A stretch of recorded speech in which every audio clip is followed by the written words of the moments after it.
Brian, within the financial advisory area, there are basically two different types of designations. Can you tell me what they are?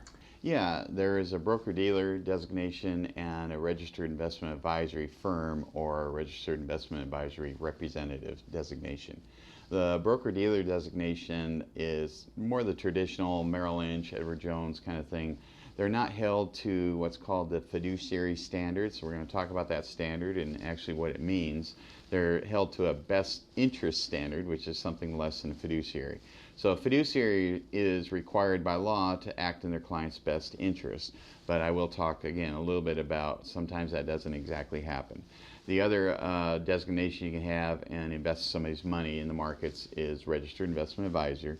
They are supposed to be fiduciaries, and so that they are held to that, supposedly held to that standard to take care of their client's best interests. So the broker-dealer really is a suitability standard. Can you describe what is suitable about that? Yeah, it's a tough one because most people think, well, you mean you're not all supposed to act in my best interest? I thought you were. I go to my doctor, they're going to prescribe something hopefully in my best interest, not because they get paid a certain amount. If they give me a Bayer aspirin or some other aspirin and one of them gets a kickback and they keep giving me that one, but it's not the best one for me, that's not what I was planning on there. So that can be because if you're motivated by how you're paid, sometimes people will sell you the thing that pays them more. I know it's shocking, but true.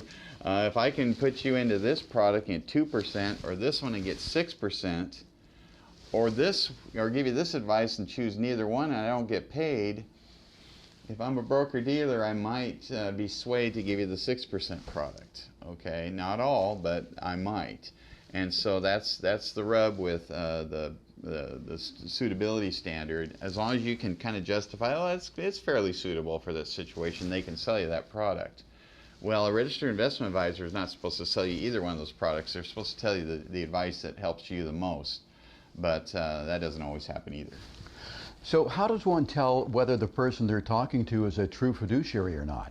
Well, there is, you can ask them, and I've heard a lot of people ask, are you a fiduciary? And about 1,500 words later, they're not sure.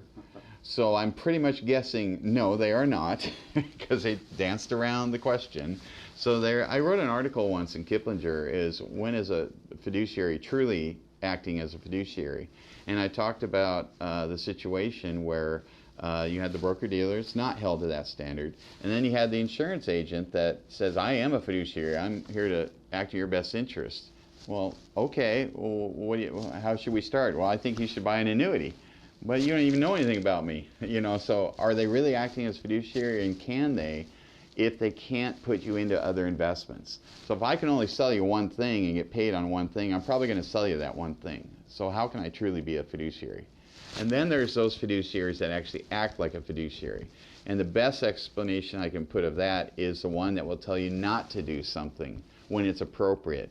Well, how do you get paid on that? I don't, but it's the right answer. So you can ask if they are fiduciary, but are they really acting in the confines of what that's supposed to represent? Not always. Are there registered investment advisors or people who say they are a fiduciary, and maybe they technically are a fiduciary, but maybe they're not as much fiduciary as someone else? Yeah, I would say so, and I think a lot of it has to do with product line, because what happens is, let's say that you don't do real estate investment trusts or Delaware statutory trusts, and my client has real estate. I tend to hear a lot of advice, you should sell your real estate and buy annuities and stocks with it. Why is that? Well, I sell annuities and stocks, and I really like them. Well, I like my real estate. Yeah, you should sell it. So you'll hear this tendency to advise people to get out of what they're in and get into what I sell, and so that's one indication there. And honestly, I don't think you can truly be a full-on fiduciary unless you can offer all the different investment areas and have some tax analysis done with it. Because how can you give proper financial advice in the best interest of your client if you're not considering any of the income tax implications of it? I don't believe in that, but that's my personal opinion. So it sounds like Madison Financial is a true fiduciary. Yes, absolutely a true fiduciary. We're working within the confines of that. That's why we offer the 12 different areas that we offer. But the tax planning wrapper around all of it, I think, is really puts us over the top there. So that's kind of my definition of being a true fiduciary.